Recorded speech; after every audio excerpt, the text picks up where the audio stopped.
My next guest found herself part of a group of young women and children forced to surrender their bodies in some of the most evil rituals imaginable. Her own child was used in a human sacrifice ritual. It was only 3 years ago that Lauren Stratford gained the courage to talk about her horrifying experiences publicly. She still receives harassing phone calls and threats from members of the cult. She's the author of this book called Satan's Underground. As a child, my next guest was used also in worshiping the devil, participated in human sacrifice rituals and cannibalism. She says her family has been involved in rituals for generations. She is currently in extensive therapy, suffers from multiple personality disorder, meaning she's blocked out many of the terrifying and painful memories of her childhood. Meet Rachel, who is also in disguise to protect her identity. My next guest treats ritually abused children in her therapist practice. She feels that the problem is much more widespread than any of us can imagine. Says there's no doubt in her mind that the children and adults that she treats are telling the truth. Tina Grossman, we're glad to have all of you join us here on the show. You come from generations of ritualistic abuse? Yes, my family has an extensive family tree, and they keep track of who's been involved and who hasn't been involved. And it's gone back to like 1700. And so you were right. abused. I was born into a family that believes in this. And this is does everyone else think it's a nice Jewish family?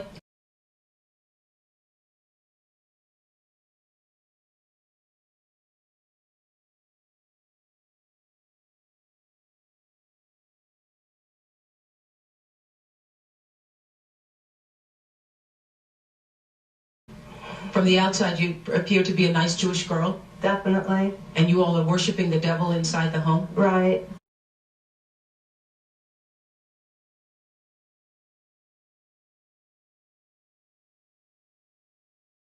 There's other Jewish families across the country. It's not just my own family. There's other Jewish families across the country. It's not just my own family. Really? And so who knows about it? Lots of people now. I talked to a police detective in the Chicago area, and several of my friends know, and I've spoke publicly before. And so when you were brought up in this kind of evilness, did you just think it was normal? I blacked out a lot of the memories I had because of my multiple personality disorder, but yes, I mean, it's like if you grow up with something, you think it's normal. Mm-hmm. I always thought So what kinds of things? You don't have to give us the gory details, but what kinds of things went on in the family? Well, there would be rituals in which babies would be sacrificed, and you would have to, you know... Whose babies? There were people who bred babies in our family. No one would know about it. A lot of people were overweight, so you couldn't tell if they were pregnant or not, or they would supposedly go away for a while and then come back.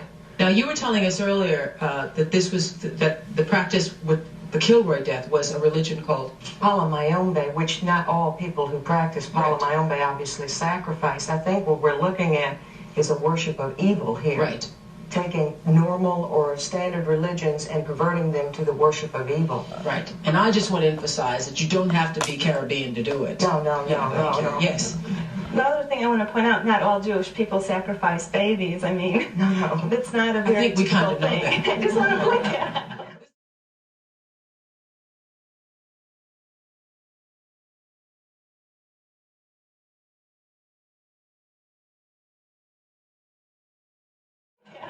This is the first time I heard of any Jewish people sacrificing babies, but anyway. So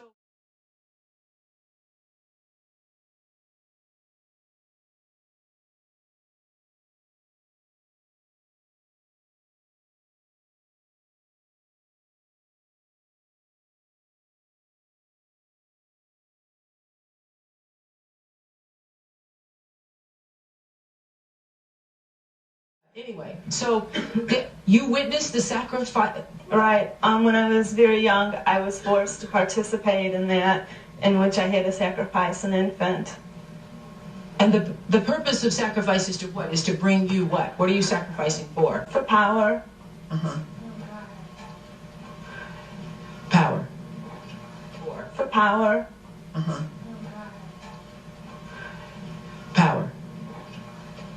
And so, were you ever used? Were you ever used yourself? I was molested. I was raped several times. And what's your mother doing? She's in all of this. What's her role in all of this? I'm not exactly what her role is. I haven't, recovered all of my memories, but her family was extremely involved. She brought me to it. Both of my parents brought me to it. And where is she now? She's lives in the Chicago metropolitan area. She's on the Human Relations Commission of the town that she lives in, and she's an upstanding citizen. Nobody would suspect her. Nobody would suspect anybody involved in it. There's police officers involved in it. There's, doctors, lawyers, Indian chiefs involved in it. There's other Jewish families across the country. It's not just my own family. There's other Jewish families across the country. It's not just my own family. I mean, it's not the person, who looks scummy that's involved in it. It's someone who looks normal. That's right. Yeah, you wanted to say what? For as difficult as this seems, and of course people maybe don't track these things as much as I do, but in Monrovia, Liberia, a couple of years ago, about 7 gentlemen, one of which was trying to become mayor. These were politicians, very political figures in Monrovia, Liberia. Sacrificed, they had an abduction of a 6- and 7-year-old boy, and the religion was juju. Certainly not all people do that in juju, but they believed by sacrificing these children that they would be able to gain political favor through this supernatural belief system. So I just wanted to say that if you were raised in a household where you learned right from wrong, how could that ever be right? It's so wrong. I don't know how anybody could say that would be okay to do. Were you raised with a sense of right and wrong, Rachel? Yes. I mean, it's like I had both. I mean, to the outside world, everything we did was proper and right, and then there were the nights that things changed, that things just got turned around. What was wrong was right, and what was right was wrong. What was wrong was right, and what was right was wrong. What was wrong was right, and what was right was wrong. Yes, I think it's important to know that these people definitely believe that Satan is the most powerful person, more powerful than God. And they believe in one time, I believe a lot of these preschool kids are being abused now, so that in future years they will be called to be our future generation. You mean in the nursery schools that we hear about? Yes, yes. And these people believe. I mean, it's as much as I believe in my God, in Jesus Christ, they believe in their God as being Satan, that he has more power and he's going to defeat everybody. And did you once believe that too? No, I was never a Satanist, but I certainly lived with people who did believe that. Did you ever participate in the killing of human sacrifice? I don't know. I would assume I probably did. I seldom say that. I'm very emotional today because of having to watch these pictures.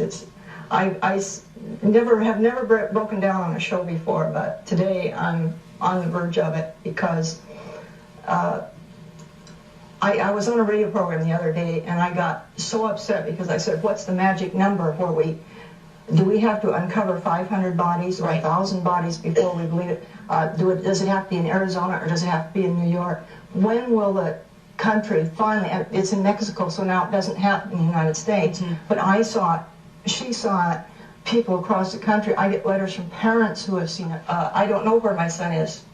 I would like to bring his body and show him to you and say, now will you believe? And I think most of the country would find a way still not to believe it because then we have to do something about it. But it's just like this woman said, and it's just like Mr. Maddox said earlier, it's very hard for those of us who've been raised, and I've been raised in the Christian faith, and many people raised in the Jewish faith. It's very difficult for good, upstanding, decent people to even it's hard for this to even seep into our brains. And we have spared the details of what actually happened at that ranch. It's hard for the human mind to conceive that this is what went on. Don't you agree? Yes. We'll be back. So Tina, you counsel ritually abused kids like Rachel. Yes, and adult survivors of ritual abuse, the treatment of MPD. And you say that it is far more prevalent than we probably imagine. There's no question about it.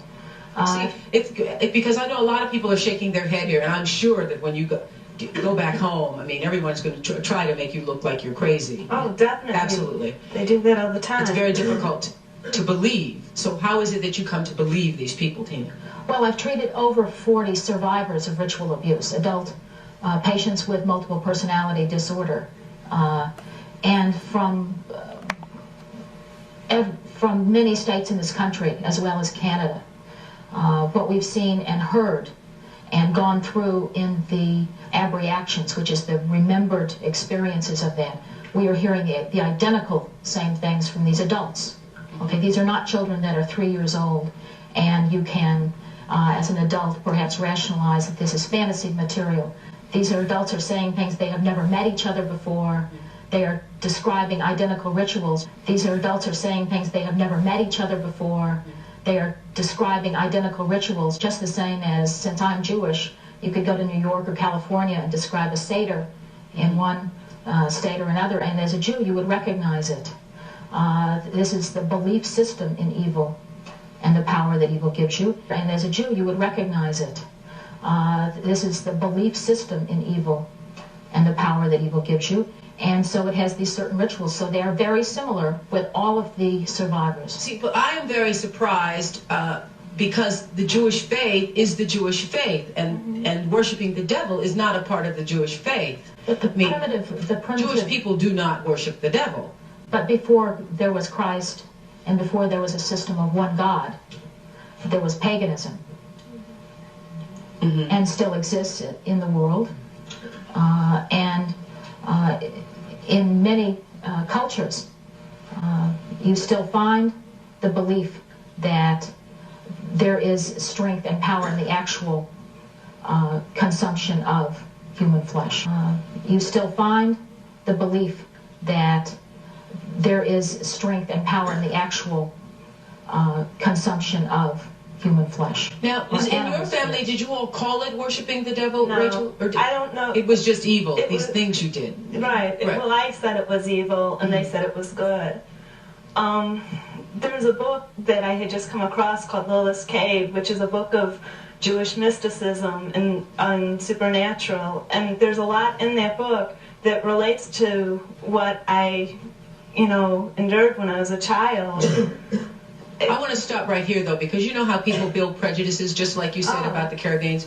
I want to make it very clear, this is one Jewish person. So don't go around now saying to people, those Jewish people, they're worshiping them. This is just one person. Most Jewish people do not do what my family did. I mean, I don't know very many other Jewish people who... Do you know how people hear one thing and then they go off and they say, I heard on the Oprah Winfrey show today that... When we come back, you'll meet a mother whose son was killed in a satanic sacrifice. Right?